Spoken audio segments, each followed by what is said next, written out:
Nick in Berkeley, what's up, man? What's up, Nick? Good morning, Nick. Hey, what's up, y'all? Hey, first of all, Draymond Green and Wiggins need to go to the B League for like 5 to 10 good games just to see if they get their game right and Draymond can act right. Because Wiggins needs to go down for somebody in the B League. We need to trade somebody from the B League and then trade for Wiggins. I mean, this is ridiculous, dude. He sucks. He's a straight bum. I'm like, dude, what? But have some pride about your game. Stay in the gym longer. Shoot some more hours. And look, the Cowboys, America's team, this is a squash guy right now, man. They're not even Texas's team, let alone America's team. You got the Clowns going home. You got the Miami Dolphins going home. You got Dallas. We knew they was going to lose, though. You know what I'm saying?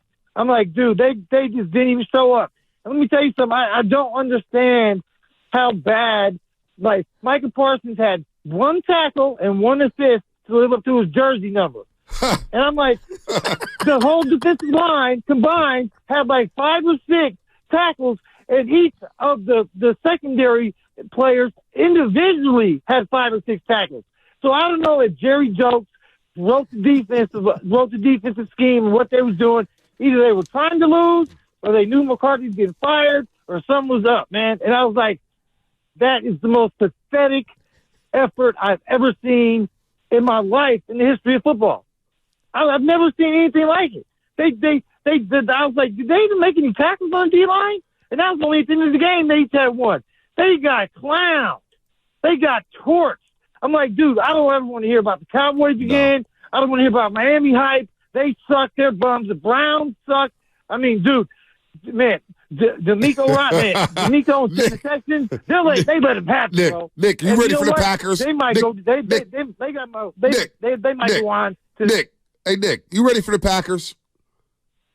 Man, look, man, we're about to stomp the Packers. That's why we got home field advantage. I'm not tripping. You know, you play a garbage Dallas team. Well, we're not Dallas, man. We're not even close to Dallas. We're about to light you up. And when they see Greenlaw hitting them up, they're not going to be coming across the middle like that. And let Love try to zip them little passes in there. Severius Ward going to get him some. Let me tell you something. Debo's about to go off, dude. Yeah. He's about to go Nick, off. Let me take it a step further. A great call. It's great hearing from you.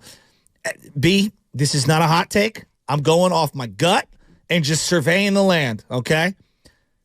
If the Niners don't win the Super Bowl this year, or at least if they don't represent the NFC in the Super Bowl, I honest to God feel like this will be one of the biggest disappointments in my adult life watching sports. It'd be the biggest disappointment since 1987 when they lost to the Vikings in the divisional round. There we go. I was a child. Yeah, but we were 5 years old. Okay, Detroit, I respect Detroit. But we can all say, like, there's a lot of guys on that team who have never been there before, and they will have to go on the road if the Niners handle business against Green Bay. Now, Tampa Bay and Philly, I respect Philly to a degree, but they're pretty banged up.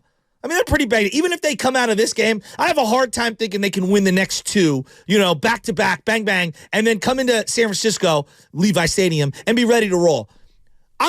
You're going against Jordan Love after an emotional win, his first playoff start on the road. He's got to come here. You've had all the rest in the world. You look fully healthy. You are a juggernaut. Everyone's in their prime. You've got playoff experience. Your quarterback is not in his first time in the playoffs. This is his second time in the playoffs. He's had a phenomenal season this year. Your running back is fully healthy. He's an MVP at the top of his powers. You got both your weapons on the outside. You got George Kittle. Offensive line looks good. Defense should be humming.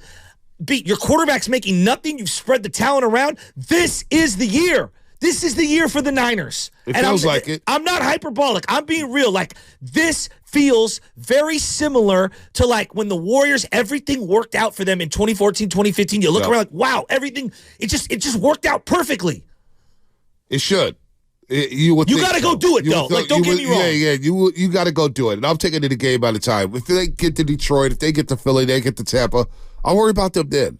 Like, I'm not going to overlook Green. I'm not Detroit, either. You know what? The thing about the Lions, they don't know what they don't know.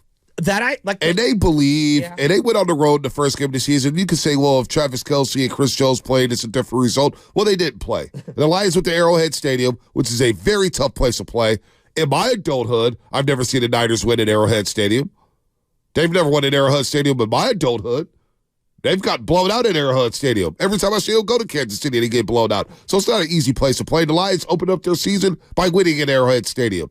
And Jared Goff does have experience. But I'll worry about the Lions if we get to the Lions.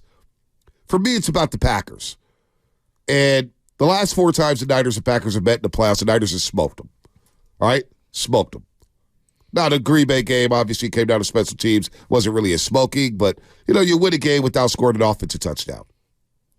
And Green Bay does come in with Jordan Love, who's going to be riding high, second road game in his career, outdoors, on grass, in the elements possibly. I don't think the kid's going to be rattled. I really don't.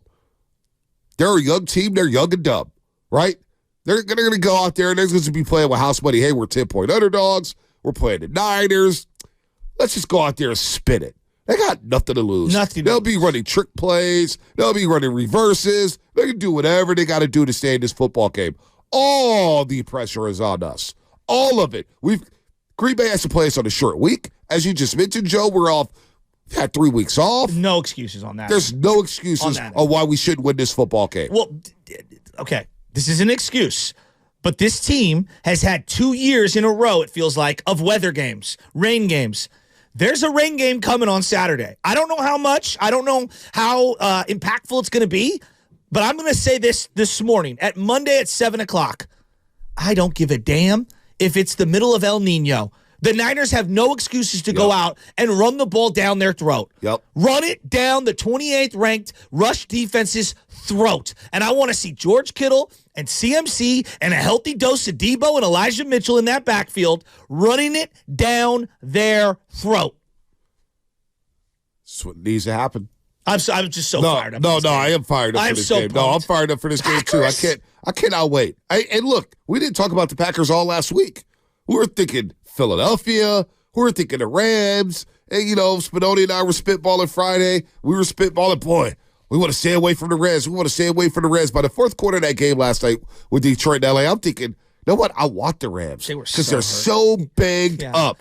Puka Nakuya's banged up. Matthew Stafford's banged up.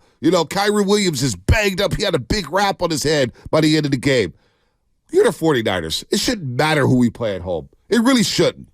You've been a top team in the NFC all season long, but you got to go out there and prove it on Saturday as you're listening to 95.7 The Game, KGMZ, FM, and AC1 San Francisco, always live on the free Odyssey app. Download the Odyssey app and favorite 95.7 The Game for the best and most up-to-date sports coverage. And do not forget, you can also watch us every single day on our YouTube and Twitch streams. Just log on and search 95.7 The Game. Be sure to like and subscribe to the channel while you are there. Brought to you by First NorCal Credit Union, the smart choice for low auto loan rates and super simple online application process, Shout out to the Comcast Business Text line here on a Monster Monday, brought to you by First 5 California to learn 4 things you can do to overcome toxic stress. Go to first5california.com.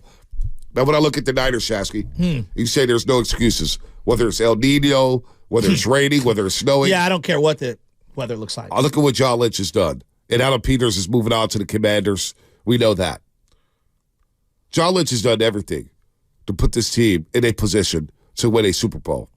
We needed defensive line help. He went out there and traded for Randy Gregory. Well, you know what? That wasn't enough. So he goes out there and trades for Chase Young while sniffing around for Montez Sweat, sniffing around for J.C. Johnson out in Chicago, their corner. He's done everything. He's brought in Logan Ryan. He tried to bring back Jason Verrett. Jason Verrett gets hurt in practice. I mean, that, how horrible was that? It was terrible. It was terrible. They worked out, who's my guy from the Chargers? Craig Hayward. They worked him out last week. John Lynch has done everything to solidify this. Casey Hayward, They've done everything they can to boost this roster and get the maximum talent in this building. So there are no excuses for Nick Bosa. There's no excuses for Javon Hargrave.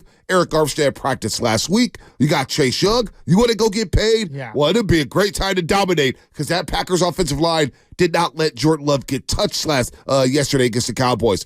This defensive line needs to show up to me, every game moving forward. Totally it's about the front four. Well, it's about this defensive line moving forward for me. I mean, Bonte, we started this year off with a Nick Bosa holdout. You know who I'm looking at? I'm looking at Nick freaking Bosa because I watched that 2022 because I don't know if you were watching in the morning, but they didn't have a morning game because of the weather. Yeah, they're showing Bengals Chiefs. So they're showing Bengals Chiefs last year. You know who showed up last year in that game? Chris Jones. Chris Jones. Single-handedly dominating that game down the stretch. Shows up all the time. He did it in the Super Bowl. So Nick Bosa, you want to hold out? You can erase the entire year. I don't care what you do in the regular season. You are now being judged by what you do in the playoffs. He's very similar to what the Warriors did. Hey, we're a 16-game team. Remember they used to say that? It's all about the playoffs. I'm looking at Nick Bosa, and look, the regular season accolades are great. You've won Defensive Player of the Year. You know what's holding you back right now? You need to have that signature game. And he's had moments, but he hasn't had games. Well, we all remember what happened last postseason. Thank you. He didn't have one sack. Thank you. Not one sack. Thank you. It's all about, to me, it starts up front. The offensive line's got to hold off the Green Bay Packers. They're coming. They played well yesterday against Dak. Controlled rushes, contained very well. They had eyes on CeeDee Lamb. They took him out of the game. And that's the beauty of the Niners offense, where you can't just lock in on Devo. No. You can't just lock in on Brandon Ayuk. You can't just lock in on George Kittle. Yeah. And you do have Christian McCaffrey. And that could be the big difference offensively. You got Christian McCaffrey. Who's going to defend him? Where's your eyes going to be at here? So offensively, I do feel like the Niners are going to be able to do whatever the hell they want to do against that Green Bay's defense. Although Jair Alexander, he concerns me. Well, he left the game. I don't know if he returned. He had the ankle injury. He was fine. He was talking. He was running. I watched him run back to the locker room. He was talking. But he's a problem. He is a problem. He's a problem. Darnell Savage, a damn good safety. They are a team that's very opportunistic, and I fear Kenny Clark. He's a big game wrecker in the middle of that defensive line. You know, I think when I look at their team, the area, most people are going to say Aaron Jones. You know what? I really worry about their wide receiver core. They're fast. I think they're very underrated. Dude, they're young, fast, athletic. They Christian Watson they high point the ball. Dobbs is good. Reed is good. Christian Watson just came back. He's going to be healthier by next week. But let me make the argument for the Niners, though. They did have a guy this year who, although we criticized a lot, he had the most interceptions he's ever had in his career. I believe he led the NFC, and that's Charvarius Ward. Yeah, he made second-team All-Pro. I mean, and then I look at Deommodore Lenoir, and if you've watched the Niners week in, week out, he's been great in like 12 or 13 of the games. Great. Not good. Great. And the Niners have 7 All-Pros. Right? All-Pros. Now, there's no excuse to lose this football game. Again, they lost this game. It'd be the biggest disappointment since 1987. Not even close. Yeah. Not even close to me. I mean, not even close. You're 10-point favorites. You've been the best team in the NFL since the bye week. You know what it would remind me of? What's that? When the Giants lost to the Marlins and they went wire to wire in 2003. Yeah, that's a good call. And then just got the doors blown off them in 3 games. 4-game series. I know, but I'm saying the 3 games that they lost. Yeah. You know, and Jose Cruz Jr. dropping the ball down the line. Well, the Giants should have won that series. JT Stokes should have get thrown out. So thrown out at the plate. Look, the Niners, and again, to me, the key to the game, and we'll have Baldy on tomorrow to talk about it. We'll have Ahmed Fareed on at 8:30. Baldy's going to be so fired up. Fired up. It's all about Nick Bosa, number 97. Yes. It's all about Javon Hargrave. And just paying you all that money, number 98. Number 91, Eric Armstead. 92, Chase Young, because Cleve Farrell, I don't believe he's going to play in his football game. That's a big loss. Very underrated loss. Number 5, Randy Gregory.